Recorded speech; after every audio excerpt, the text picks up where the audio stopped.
Bom dia, bom dia, bom dia, pessoal, tudo bom com vocês? Por aqui tudo jóia, bem-vindos a mais um vídeo aqui no canal Dani Delanos, mais uma história aqui no nosso quadro Mundo Gringo. Se não tá inscrito, se inscreva, deixe seu comentário, deixe seu joinha e se inscreva lá no nosso segundo canal Mundo da Dani, tudo tá aqui embaixo, no box de informação. E manda sua história pra gente, né, gente? O e-mail vai estar passando aí na sua telinha. Mas vamos lá, a história de hoje. Oi, Dani, irmão da Dani.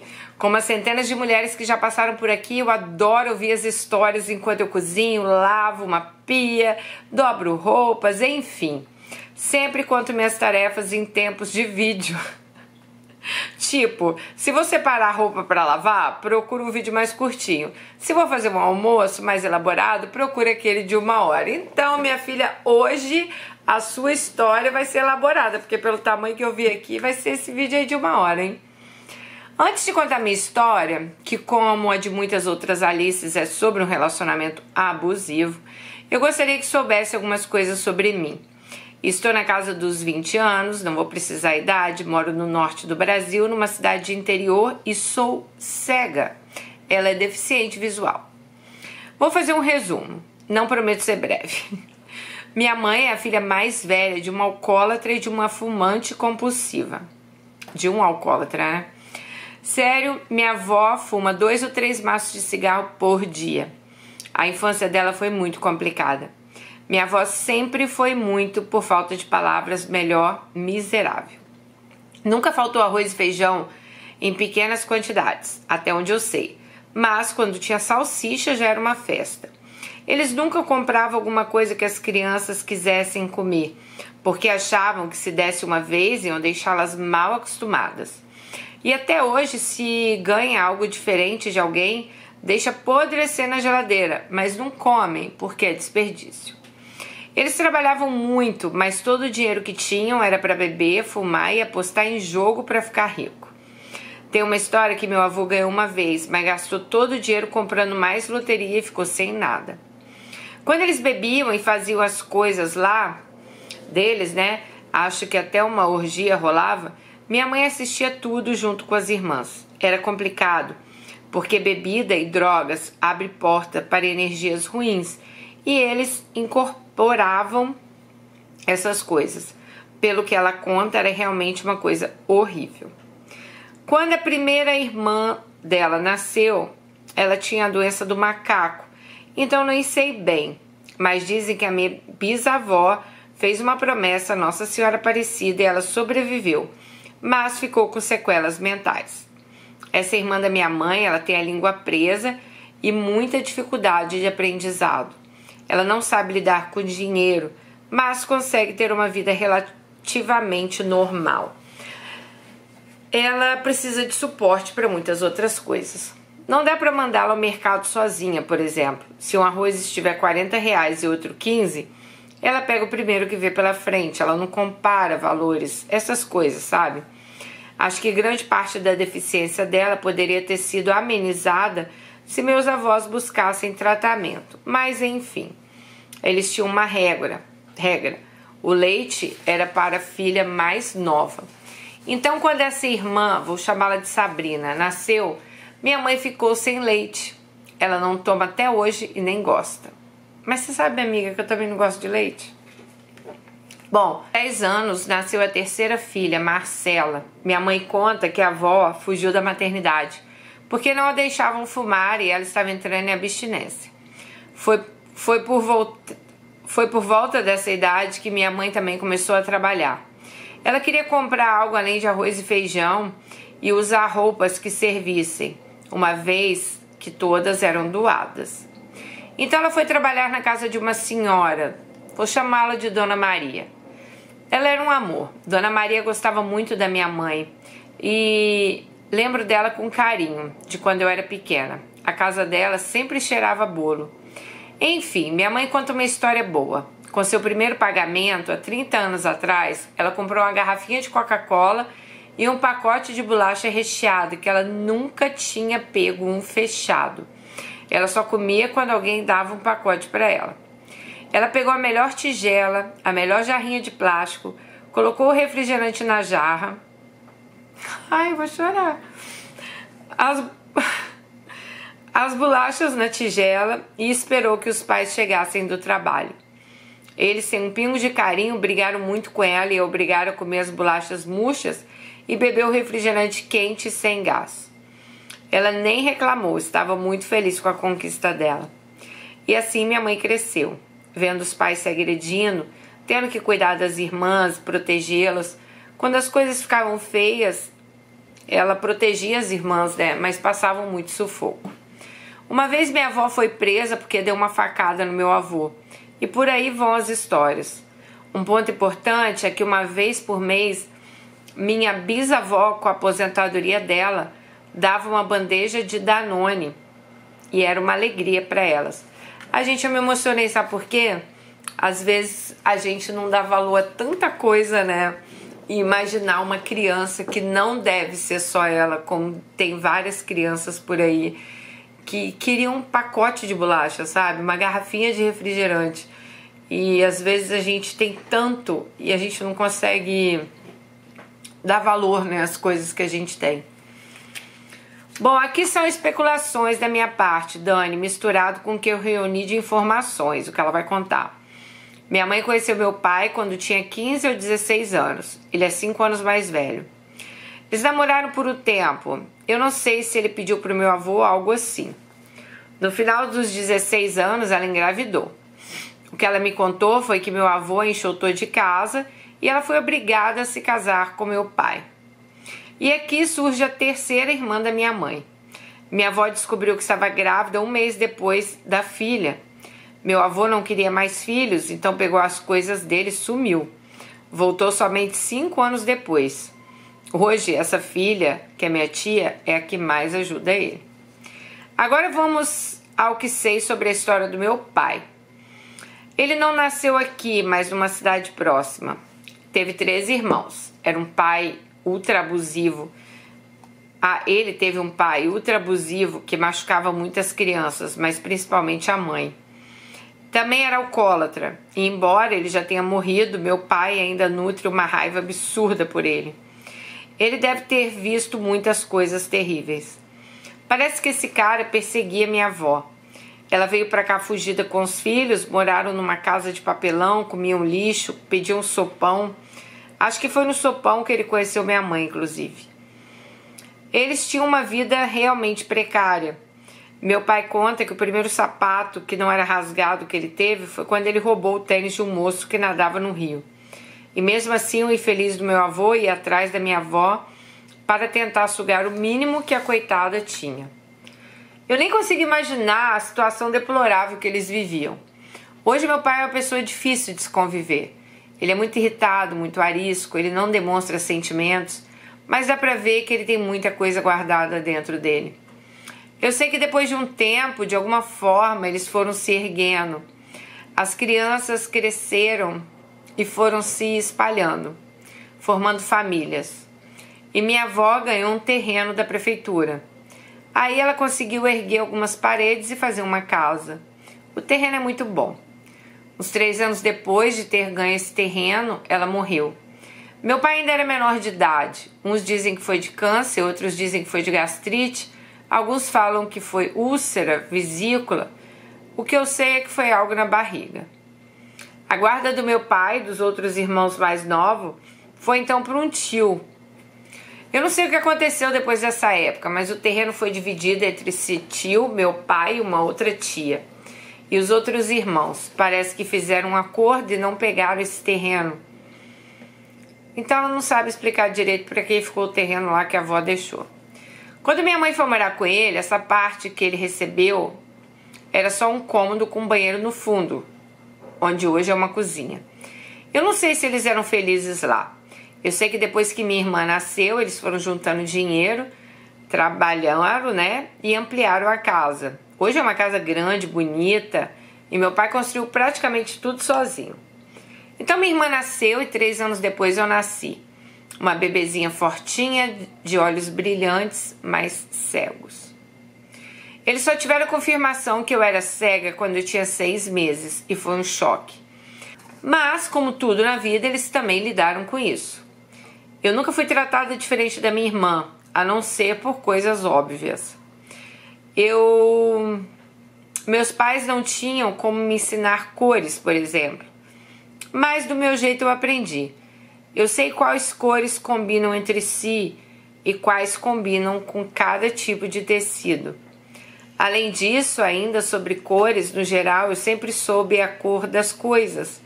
Então é normal minha mãe pedir para eu pegar a bolsa vermelha dela, por exemplo. Eu tenho uma mutação genética rara. Basicamente, minha mãe tem um gene com mutação que não a afeta em nada, meu pai também. Aí os dois sassaricaram, os genes se combinaram e de uma chance de 25% eu nasci. Mas era para eu ter tido muitas outras coisas, como epilepsia, problemas nos rins. Por isso eu fiz acompanhamento médico até os 8 anos de idade. Sério. Eu ia para essa outra cidade 2, 3 vezes por semana. Se eu tivesse com dor de barriga, eu tinha que fazer uma bateria de exames. Se eu tivesse uma rinite, uma bateria de exames. Então tudo eles tinham que checar por ela ter esse gene raro aí.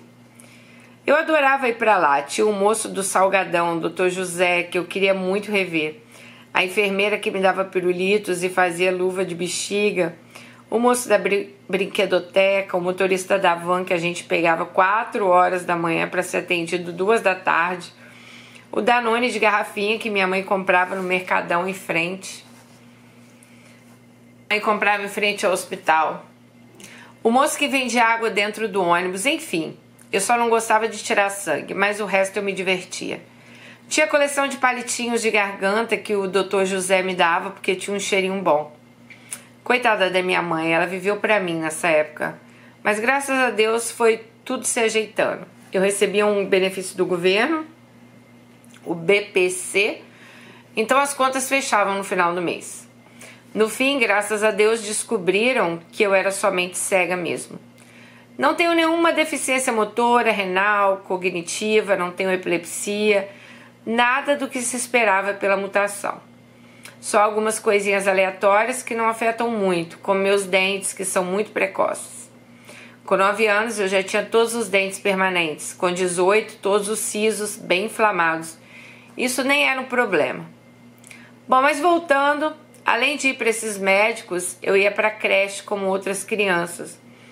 Há uma sala de recursos onde eu aprendi a ler em braille e usar a bengala, entre outras 1000 coisas. E a instituição de reabilitação para cegos, onde ensinam atividades da vida diária, ensinam também informática, usar computador, celular, utilizamos leitores de tela, que são programas que leem tudo que aparece na tela com uma voz sintetizada. E para digitar, decoramos a posição das teclas, como fazem as secretárias e quase todo mundo que passa muito tempo em frente ao computador. Tudo isso eu ainda tinha tempo para coisas normais de criança, como brincar. Eu ia na casa dos meus amigos, andava de bicicleta, brincava de casinha. Meu pai adorava nos dar brinquedos, então nós tínhamos muitos. E exercitar minhas peculiaridades, como ler muito. Aprendi a ler com 4 ou 5 anos, em braille, em letra de forma. Na escola, a professora colava fita dupla face na mesa e usava aquelas letras de EVA para escrever as palavras. Eu tocava e aprendia o formato das letras e a juntá-las. Gente, mas fantástico! Na sala de recursos, a professora me ensinava a mesma coisa, mas em braille. Então eu aprendi os 2 sistemas de escrita ao mesmo tempo. Meus pais me ensinavam a escrever em letra de forma em casa. O primeiro livro que eu li em braille foi na creche. Se chamava O Mundo da Bruxa. Ele era em braille e em tinta, então a professora ia acompanhando comigo. Quando eu entendi que eu poderia descobrir histórias pela ponta dos dedos, se abriu um universo para mim. Eu lia tudo que colocava nas minhas mãos. Juro, isso é muito importante para minha história. Vocês vão ver. Eu sempre fui muito estudiosa, mas ao contrário da creche, quando entrei no primário, minha vida ficou um inferno. Ali eu entendi o peso que a sociedade dava à minha deficiência. Entendi que tinha que provar para as pessoas que eu conseguia fazer coisas básicas, como subir uma escada. E isso não era normal para mim. As outras crianças não tinham, por que eu teria? Eles não me queriam na escola de jeito nenhum. Faziam de tudo para me diminuir. Não podia usar bengala e eu preciso dela para saber o que tem na minha frente. Eu não podia usar a máquina para escrever em braille, porque eu ia atrapalhar os outros alunos. Eu não podia usar o computador para anotar, porque ia chamar a atenção das crianças. Eu não podia desenhar as coisas para mim com cola quente, porque a escola não vai pagar por isso. E se eu quisesse, meu pai que tivesse que desenhar. E isso tudo eu só tinha ainda 7 anos. Meu pai, coitado, barraqueiro que só ele, sempre brigou por mim, literalmente. No meu último ano, colocaram segurança para ele não entrar na escola. Ele entrou com a polícia.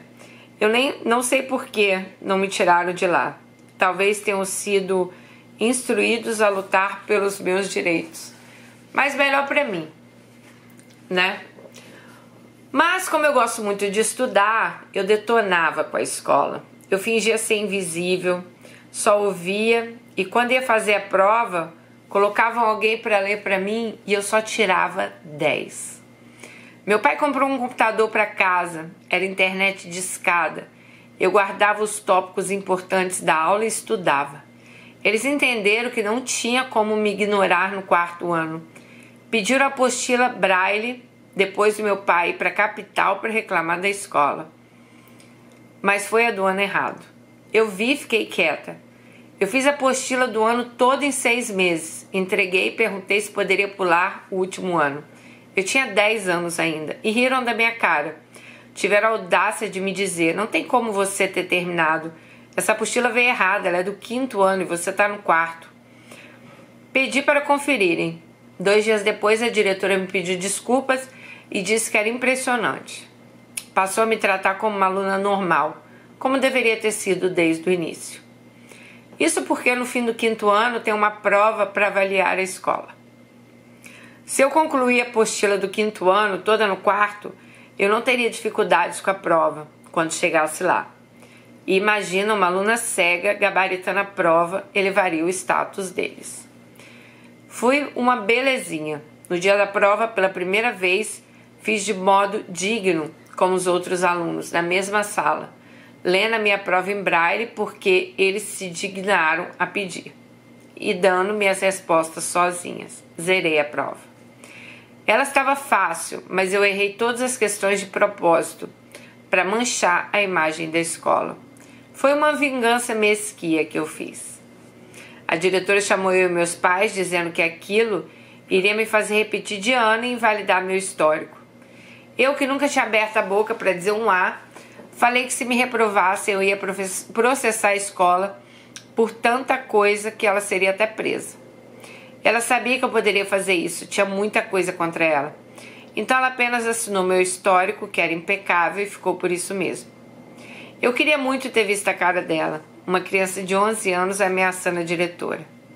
Aí, gente, ela fala assim: professora Andréia, de artes, se você é a professora Andréia e assiste esse canal, esse recado é para você, hein? Ela diz: obrigada por ser um ser de luz naquela escuridão. Você era uma das minhas motivações para não desistir de tudo e descer até o lugar onde todas aquelas pessoas me colocaram. Você é um dos motivos de eu ter chegado até aqui, embora eu não seja nada boa em artes. Aquele caderno já se desfez, mas guardei até onde pude. Se você assiste a Dani, saiba que eu estou falando de você. Obrigada. Ah, e deixa um comentário para ela te achar, hein, professora Andréia, se você estiver aqui. Agora vamos para o ensino fundamental. Foi mil maravilhas. Eu era popular, tinha muitos amigos, garotos. Tinha todo o suporte que eu precisava. Eu era tratada como uma aluna, não um estorvo. Até que começa a merda da minha história bizarra. Em paralelo a essas coisas da escola, em casa tinha muita briga entre meus pais. Ele aprontava muito, ela ficava muito tempo sozinha. Minha irmã era muito foguenta e ninguém sabia expressar sentimentos bons, só coisas ruins. Vivíamos em pé de guerra. Eu comecei a sair para festas, barzinhos com 13 anos. E adivinha? Conheci um cara 10 anos mais velho do que eu. Na verdade, eu já conhecia de vista, sim.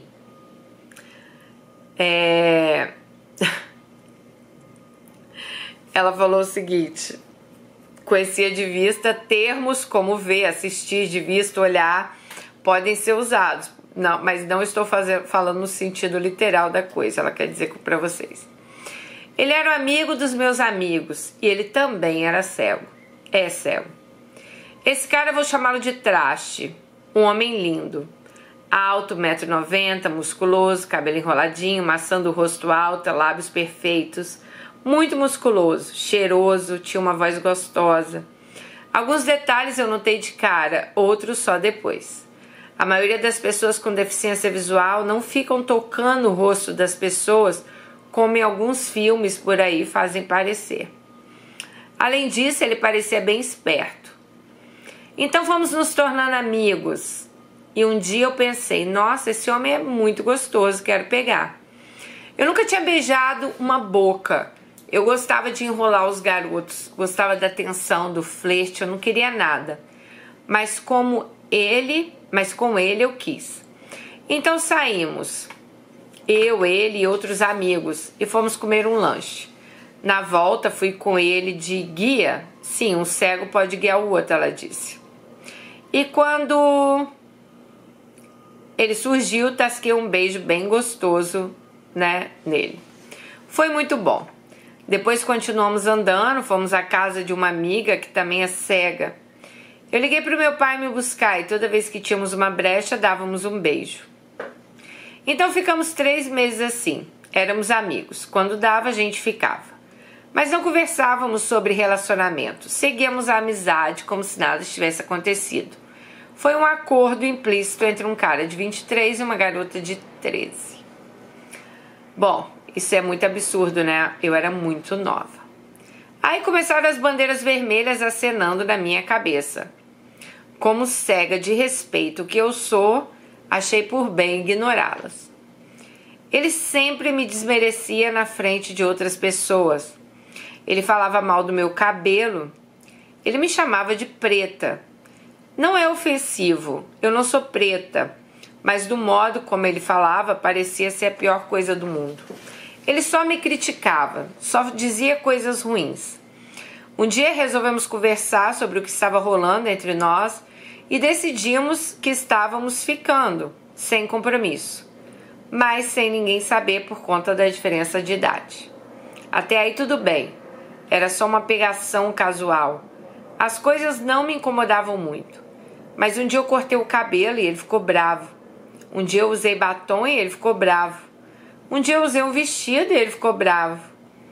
Isso só para lembrar e desmistificar essa historinha de que todas as pessoas com deficiência são anjos. Isso veio de um cara cego. Ela quer dizer assim, não é porque a pessoa é cega que ela é anja não, tá? Aí o tempo foi passando e a gente continuou ficando. Mas aí todo mundo já sabia. Eu então estava com 15 anos, ele 25. Ele foi lá em casa pedir para o meu pai para ele me namorar. Vou voltar um pouco o tempo e mostrar mais bandeiras que estavam na minha cara. A primeira é a do eu te amo. Ele falou uma vez. Eu embora não expresse isso para minha família, eu sou muito carinhosa, e ele não.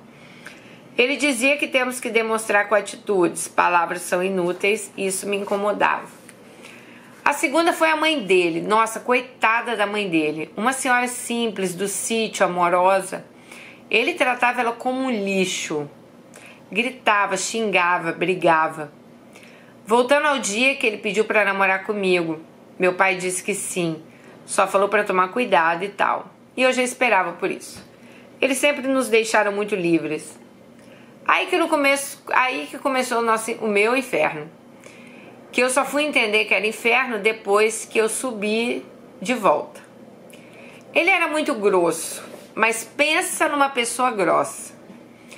Para um mês era 25 dias. Para um mês ele era frio 25 dias, 2 carinhoso e outros 3 dias eles estavam brigados. Ele achava ruim que eu tivesse horário para voltar para casa. Ele achava ruim que eu gostasse de estudar. Eu sempre prezei por pessoas que falassem e escrevessem minimamente bem o português. Ele não era nenhuma dessas coisas. E não era por falta de instrução, era por falta de vontade de aprender. Ele sempre andou a pé. Meus pais sempre me levaram para os lugares. Então meu mapa mental das ruas era bem ruim. Eu consigo andar sozinha usando GPS, mas sem instrução eu fico perdida. Então ele me chamava de estúpida e burra, porque eu não sabia onde ir. É engraçado, né? Ela ficava meio assim, porque quando saía ela, a irmã e ele, nem a irmã sabia onde era a rua, mas estava tudo bem. Mas como ela é cega, ela deveria saber. Ele acha que ela tinha obrigação de saber.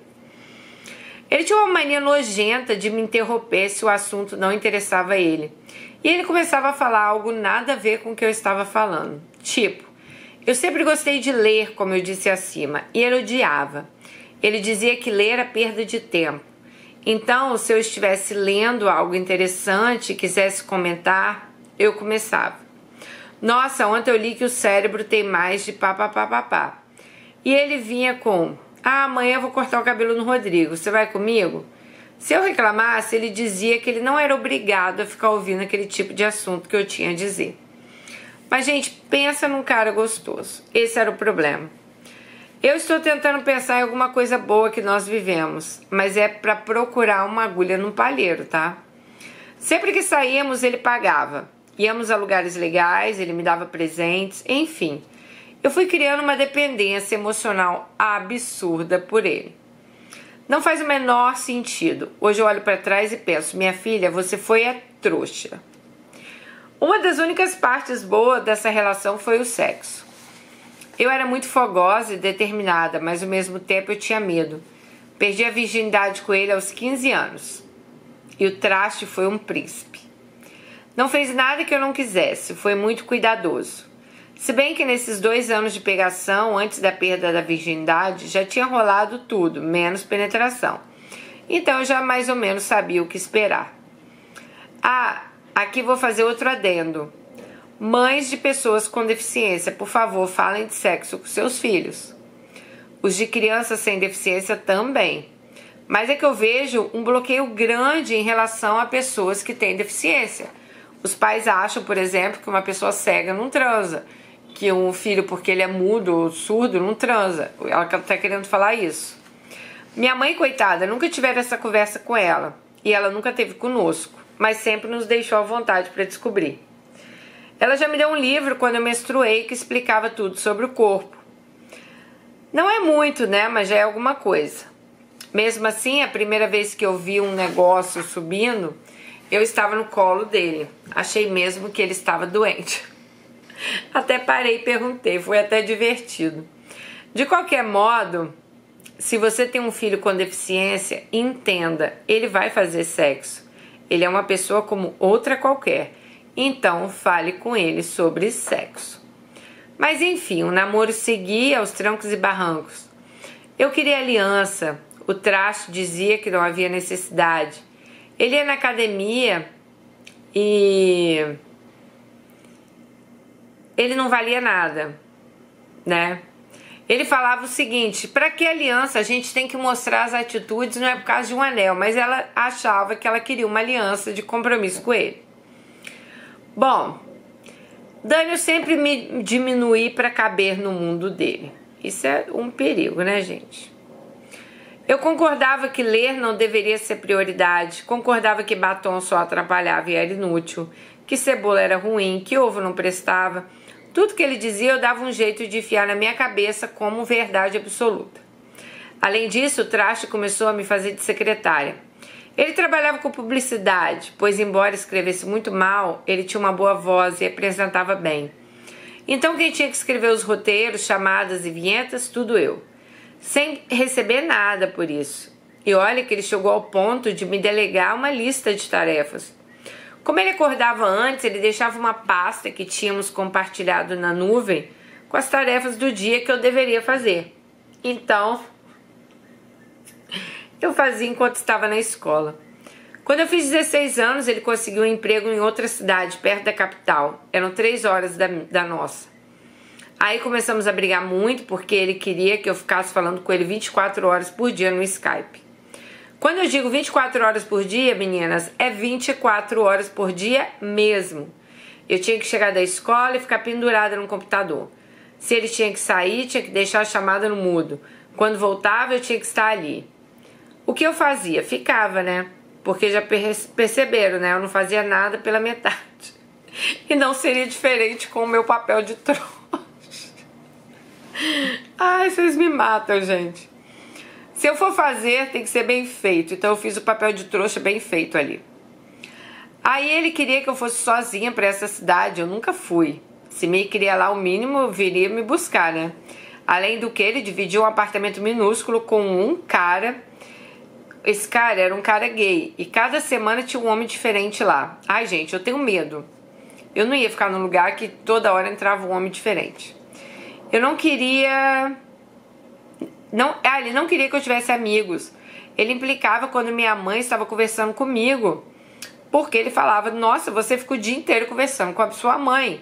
Então ele exigia que eu tivesse 24 horas por dia de atenção a ele. Depois de 2 meses, eu fui num evento e acabei ficando com um amigo muito querido, Ricardo. Tinha um sotaque muito gostoso. Ele poderia ter sido a porta de saída do meu inferno. Ele tentou tanto, tadinho.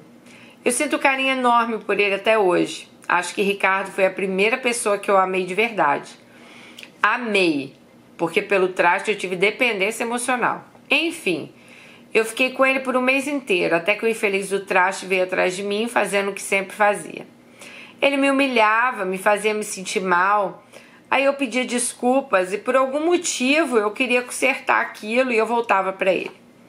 Então ele veio com uma mensagem no Skype dizendo que tinha nojo de mim. E me dando parabéns porque eu era mais uma putinha do Ricardo, que ele colecionava meninas. Disse que sabia que eu não prestava. Perguntou como eu tinha coragem de ficar com um cara daquele. E falou um monte de barbaridade. O que eu fiz? Chorei e pedi desculpa. Falei que ele tinha terminado. Eu estava triste. E algumas coisas que eu não lembro. Liguei para Ricardo, que antes de tudo era meu amigo. Chorei, fiz drama. Ele disse que não fazia sentido, que o cara era um escroto, que eu não precisava daquilo. Enfim. Mas trouxice pouca é bobagem, né, Dani? Pedi mil desculpas pro traste, como sempre fazíamos, voltamos. Eu ainda pensava no Ricardo, e como mesmo que não tivesse ficado juntos, eu teria sido muito mais feliz se eu tivesse dado ouvidos e largado o traste pra lá. Mas hoje eu até agradeço por não ter feito isso. Calma. Quando eu fiz 17 anos, fui me aproximando da saída do inferno. Meninas, essa parte é difícil. É o fim do túnel, que você só vê a luz quando sai e olha para trás. O fundo do poço, que você só sabe que era tão fundo quando você sai dele. Esse homem, mesmo morando em outra cidade, comprou uma casa aqui na minha cidade. Não me perguntou nada, só me levava às reuniões, simulações, me pedia para analisar os contratos porque ele não entendia nada. Gente, traste era uma porta. Ele não tinha educação, cultura, inteligência, nada, ele só era bonito. No final, nem transar bem ele transava. Detalhe, em qualquer evento social, nós íamos separados. Ele falava comigo como se falava com uma estranha. Enfim, ele comprou a casa, longe de tudo, afastada. Uma pessoa próxima foi fazer serviços lá um dia. Ele não havia me chamado, mas eu fui mesmo assim. Afinal, ele estava na cidade e fazia um mês que a gente não se via. Ele apenas me cumprimentou friamente, ficou conversando com essa outra pessoa na maior intimidade e me ignorou. Ele brincava de ioiô comigo, sabe?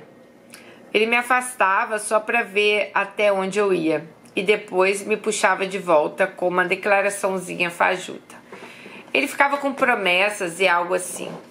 Então, quando reclamei sobre essa atitude com ele, ele olhou para minha cara e disse: "Você veio aqui porque você quis, eu não te chamei.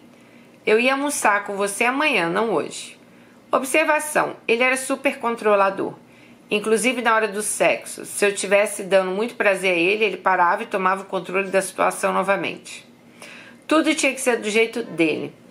Então, quando a casa ficou pronta, ele meio que se mudou para lá, mas ficava metade do mês aqui e a outra metade lá na cidade que ele morava a trabalho. Quando eu vi, já estava quase morando lá.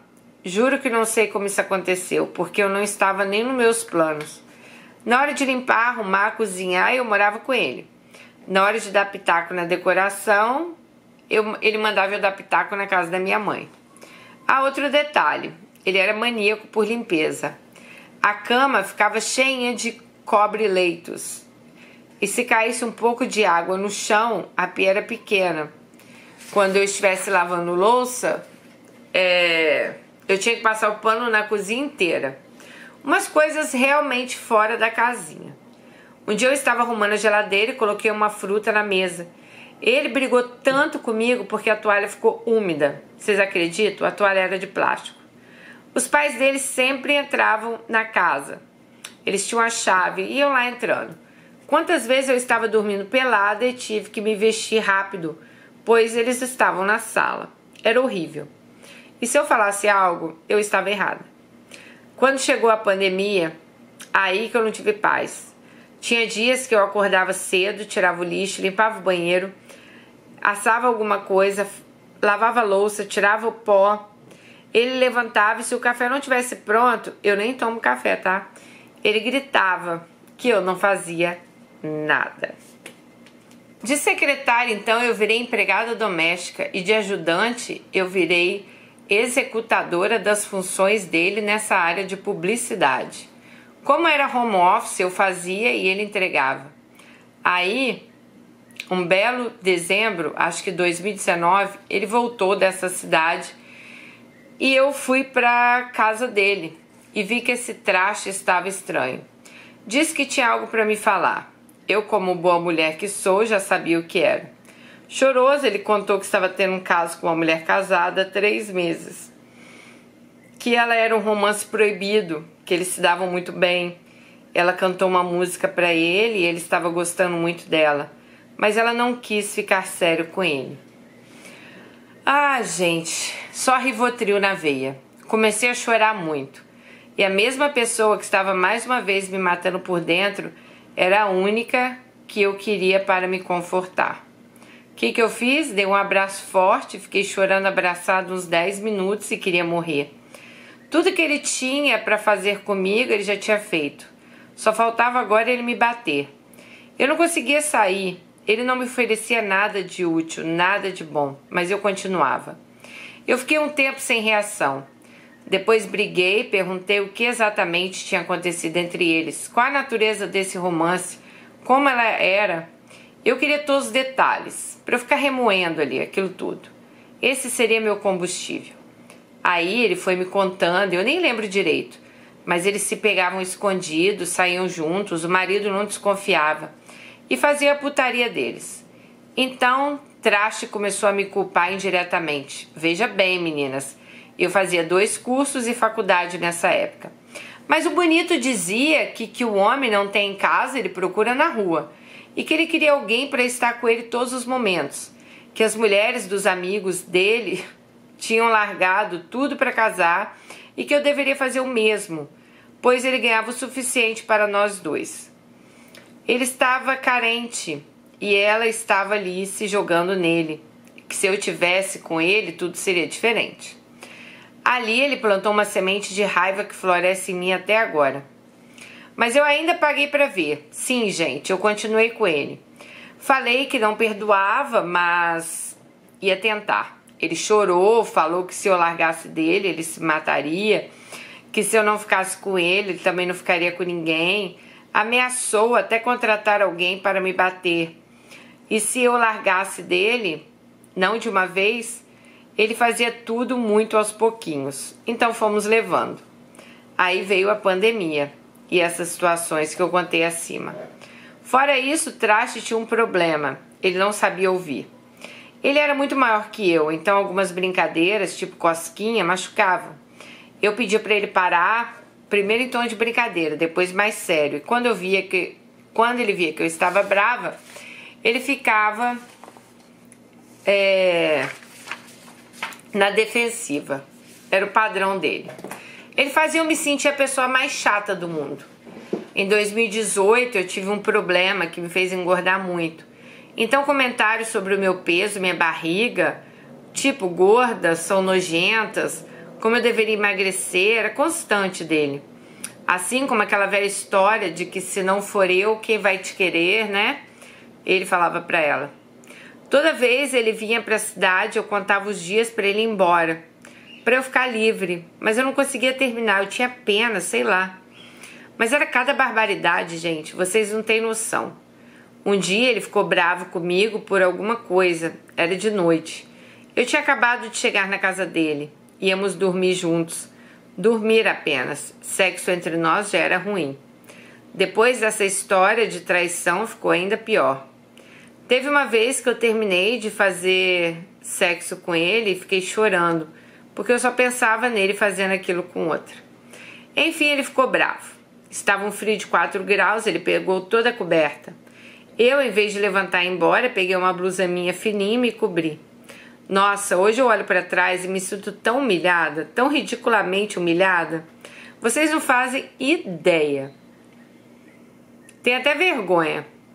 Eu queria saber como me livrar desse sentimento de raiva que eu tenho dentro de mim, porque eu me permiti viver isso com esse cara. Todos me alertaram para sair, inclusive a mãe dele. Ela brigava muito com o traste, para ele me tratar melhor. E dizia, larga dele, fia, você é tão bonita, tão novinha, esperta, arruma uma coisa melhor. Tudo isso foi me dando ansiedade e depressão. Como não poderia deixar de ser, entrei então no início da compulsão alimentar, da qual eu tento me livrar até hoje. E a ansiedade me dá muita ânsia e refluxo, então teve semanas, foram muitas, tá? Que eu fui para o hospital 3 vezes tomar remédio, porque eu não mantinha nada no estômago.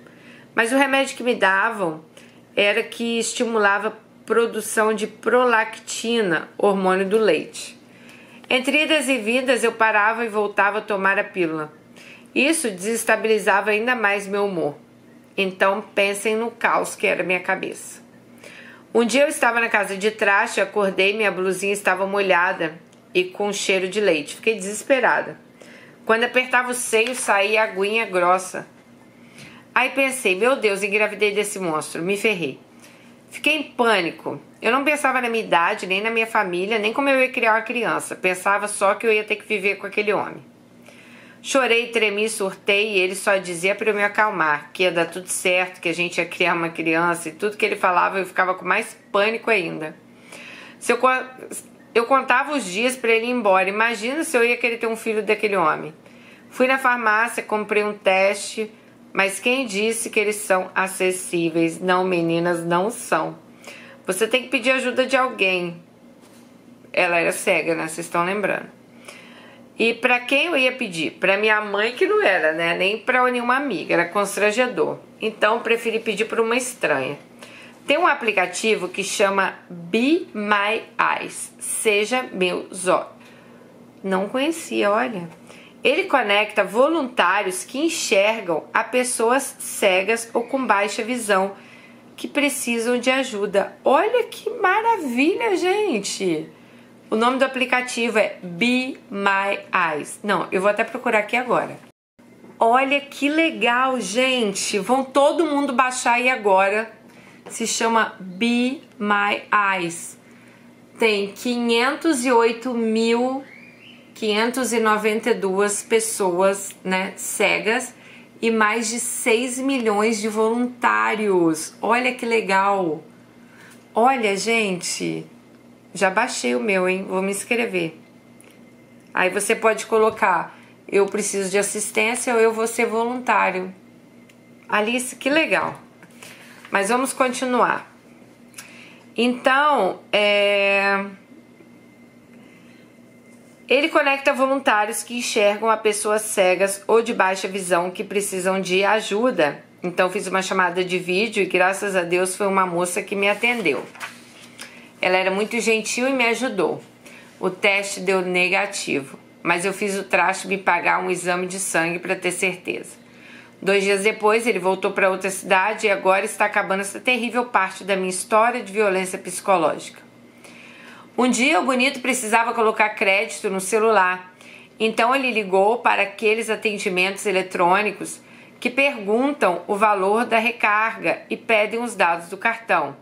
Ele não conseguia ouvir os números pelo computador e digitar no celular em tempo hábil.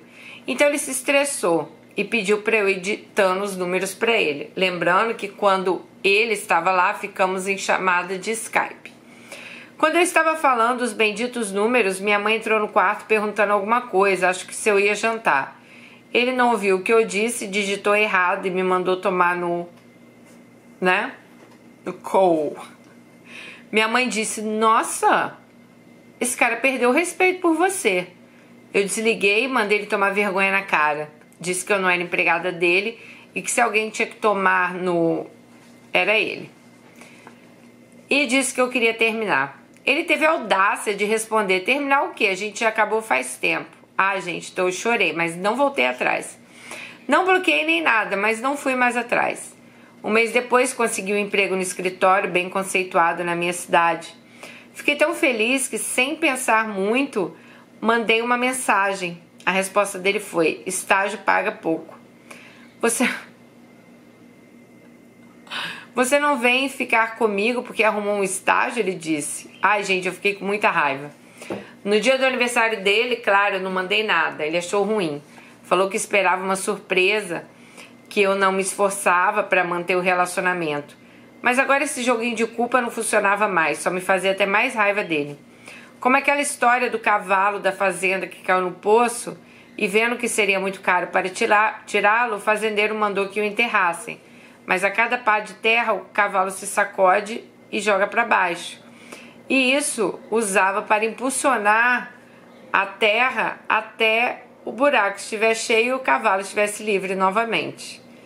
Olha, menina, você é inteligente, Alice. Comecei o serviço plena e bela. Lá eu ia entender o que era amor. Havia um garoto muito peculiar, vou chamá-lo de Romeu. Quando conheci ele, me achou interessante porque eu era cega e ficou curioso a meu respeito. Mas ele era meio estranho, não perguntava as coisas diretamente, ficava me observando. Fiquei até com medo dele no primeiro dia. Depois fomos nos aproximando, ele me mostrou o prédio, tratava minha deficiência com tanta naturalidade e ao mesmo tempo ele me fazia perguntas interessantes. Tinha um português perfeito, era bonito. Sim, pessoas cegas têm seus tipos de beleza, nos atraímos por muita coisa e eu sou muito reparadeira. Então, um abraço me revela uma centena de detalhes sobre a outra pessoa. Então, essa é a minha tática para a primeira análise. A segunda é pedir a opinião das minhas amigas que enxergam. Afinal, é para isso que os olhos delas servem. Mas essa opinião não me importa muito. Não segui as mesmas regras sociais que todos. Desconfiamos de um leve grau de altruísmo e fui gostando cada vez mais dele como amigo. Nunca nos faltou assunto e uma vez ele me disse que queria perguntar algo, mas deveria ser pessoalmente. Aí o que aconteceu? Pego Covid. Porque, claro, né, tem que surgir algo. Mas depois que voltei a trabalhar, ele me pediu uma chance. Eu disse, olha, quero beijar na boca, nada de exclusividade nem rótulos, eu não quero namorar. E num dos dias mais estranhos, demos nosso primeiro beijo. Estávamos nervosos, acho que foi até ruim. Quando chegamos ao trabalho, éramos o primeiro, nos beijamos na sala e foi bom. Mas era um beijinho adolescente, estávamos no local de trabalho.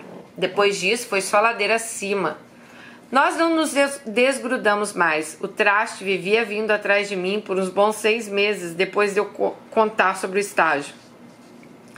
Traste tentou várias estratégias.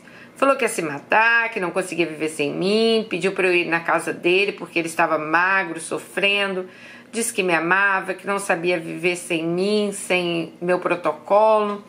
Foi até bonito de ver.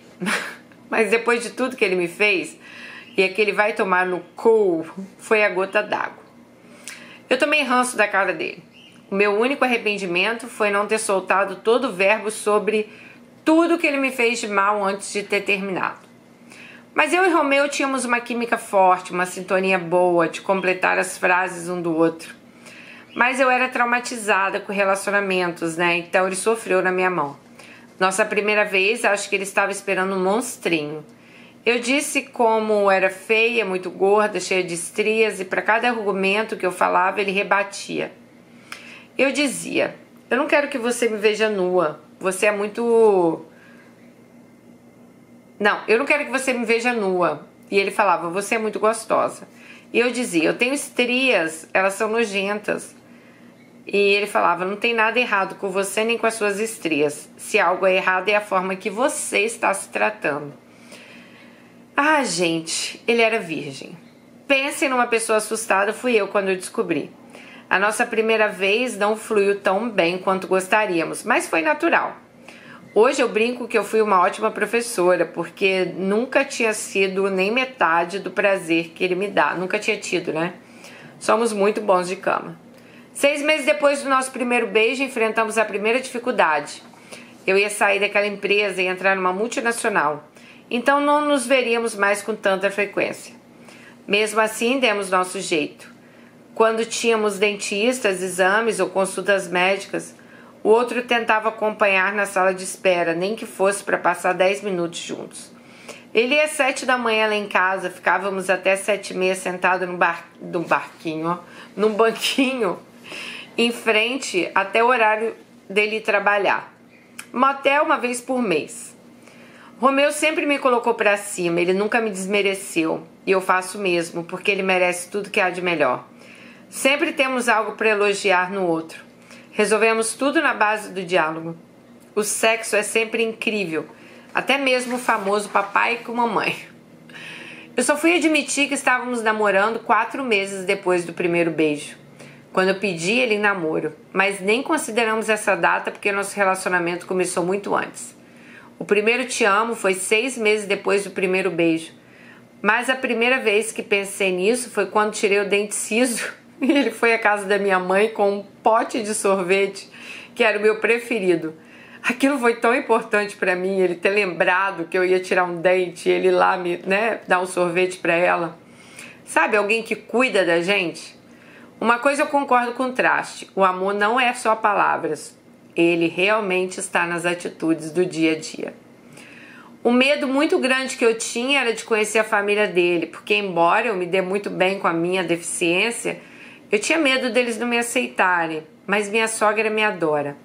O resto da família me aceitou muito bem, graças a Deus. Não teve julgamentos.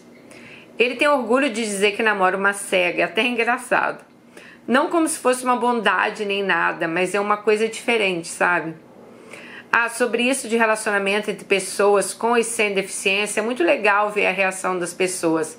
Umas dizem que ele é abençoado, outras que ele é errado, outras acham que somos irmãos, outras que ele está de parabéns porque não deve ser fácil namorar uma cega.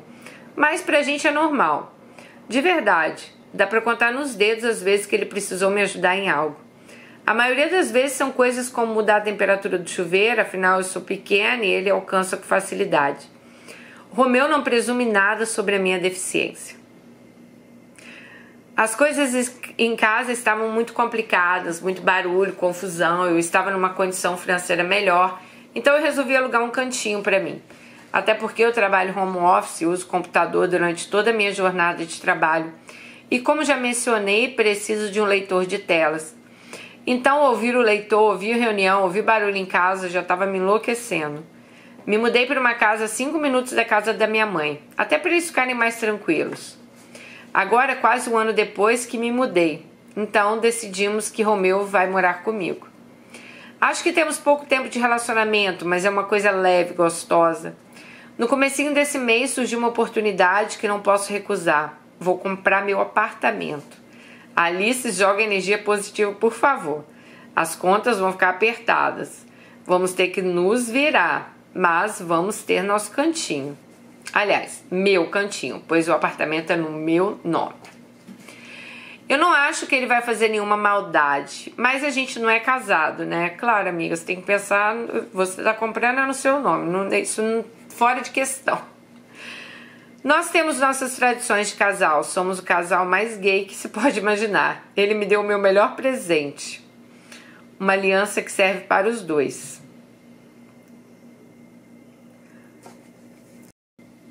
Corta, casal. Ele me deu o melhor presente, uma aliança que serve para os dois. A parte de fora tem o nome e a data do primeiro beijo gravado em braille, porque eu sou cega. E na parte de dentro é gravado em tinta, porque ele enxerga. Se eu for falar todas as coisas fofas, ficaria aqui até amanhã. Somos tão parecidos e diferentes. Claro que temos conflitos, mas não no nível do meu relacionamento anterior. Ele me mostrou que é um amor puro e verdadeiro. Antes eu até questionava se eu realmente o amava. Levei isso até para terapia e descobri que amar não é sofrer. E o que eu tinha pelo traste era uma dependência emocional. Nosso relacionamento é um exemplo lindo de que relacionamento deve ser desse jeito. Se tem carinho, respeito, compreensão, diferenças, dificuldades, mas acima de tudo, amor. Sobre o traste, olha que divertido, ele está com uma amiga minha, coloquei entre aspas, porque ela sempre foi falsa. Essa garota em 2018 namorou o Ricardo, aquele que eu fiquei em 2017. Eu brinco que ela vai atrás das bocas que eu beijo, porque não é possível. Ricardo ainda é meu amigo. Nós paramos de nos falar por um tempo, mas agora estamos conversando. Ele é um amor de pessoa. Romeu está trabalhando como jovem aprendiz. Inclusive, se tiver alguma empresa aí que contrata home office, pode entrar em contato aqui nos comentários que vai nos ajudar muito, porque esse lugar onde ele está paga um salário mínimo. E toda ajuda para casa nova é bem-vinda. Dani, muito obrigada por ler minha história. Eu vou ficar muito feliz de ouvi-la, contada na sua voz. Por favor, pode comentar o que você quiser. E falando em comentários, vou ler todos. Inclusive, acho que eu vou criar até um novo e-mail para responder vocês anonimamente. Muito obrigada e, novamente, mandem energias positivas para mim. Alice! Obrigada pela sua história. Nossa, eu me emocionei várias vezes aqui na sua história. Cara, nem sei o que falar. Não é falar assim, questão de pena por você ser deficiente. Eu tenho outras seguidoras deficientes visuais aqui também, sabe? Que eu já me emocionei muito com elas.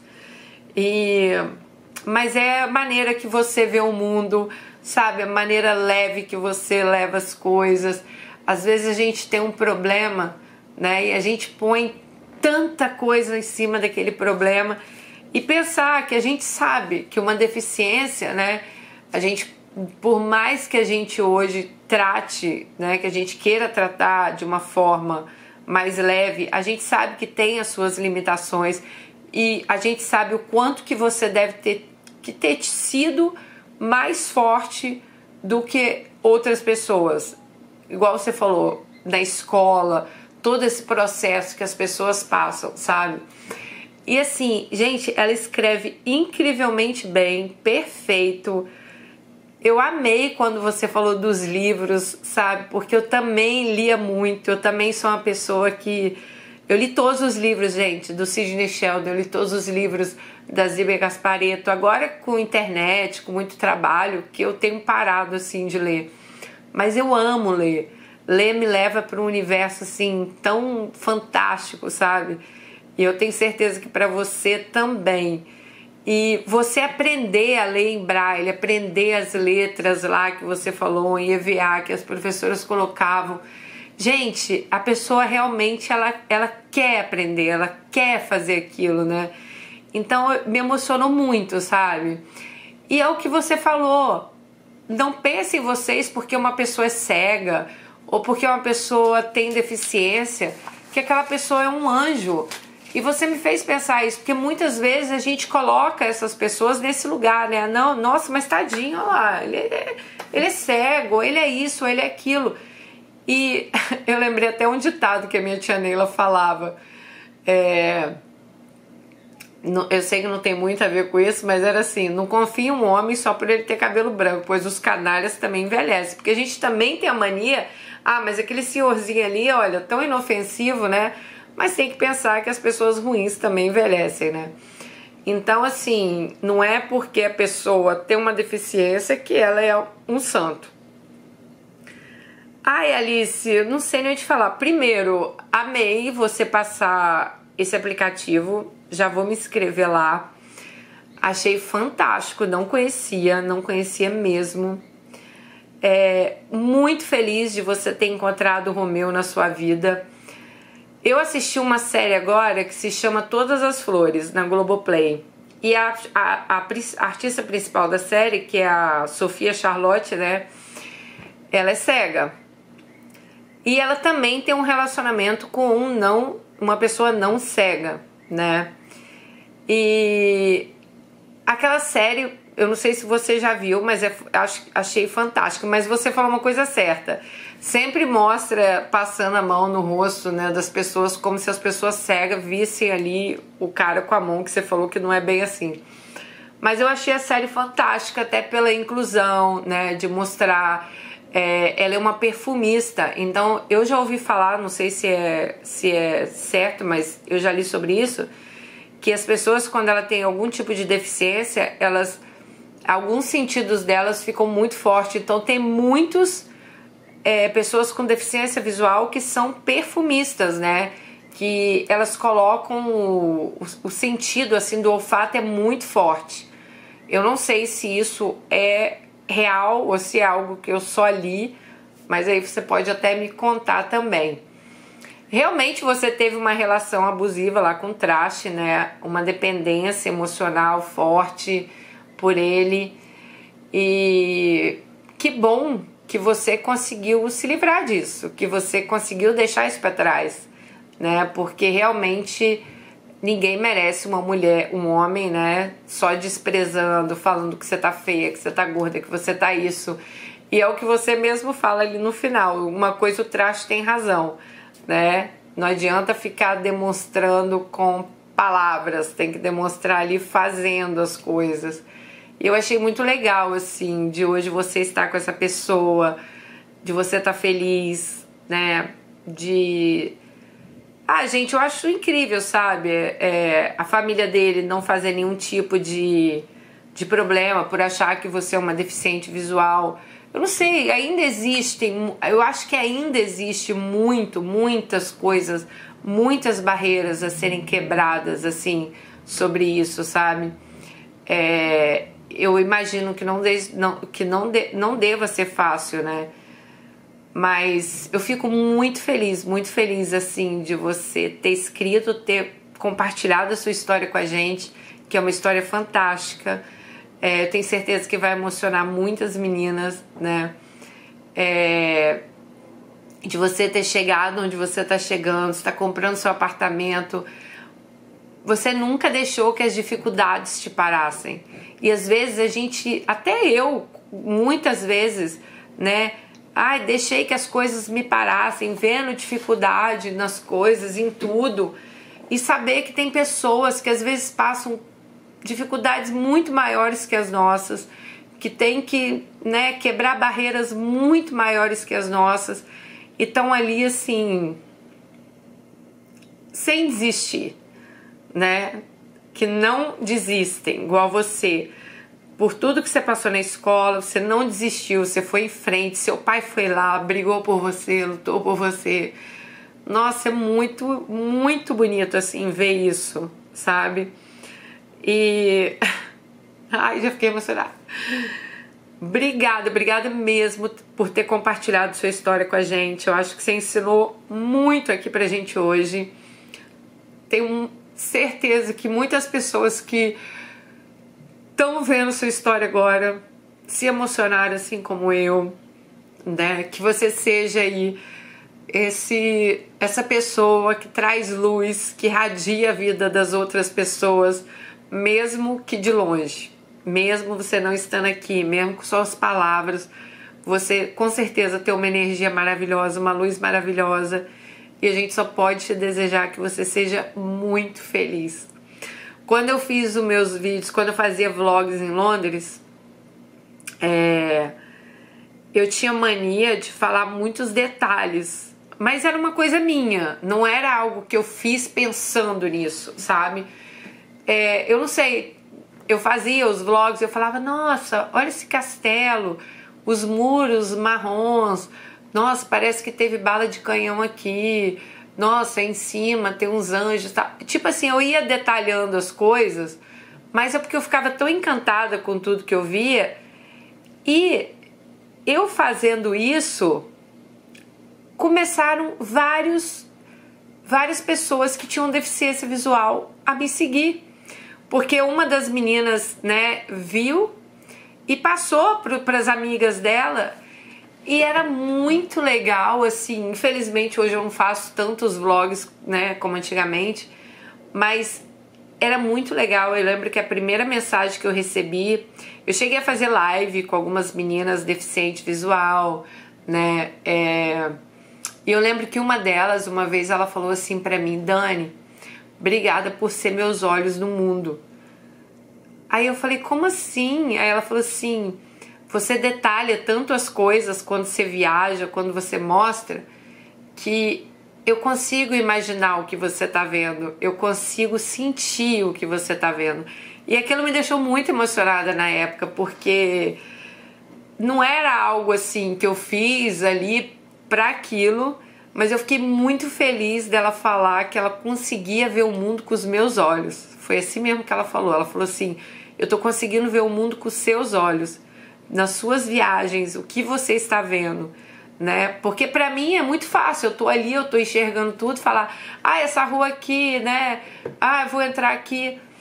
Mas pra ela, que não estava vendo, quando eu falava: ah, essa rua é de paralelepípedo, eu vou entrar aqui, nossa, a piscina aqui, a água é tão azul, nossa, o mar é transparente, a areia é branca.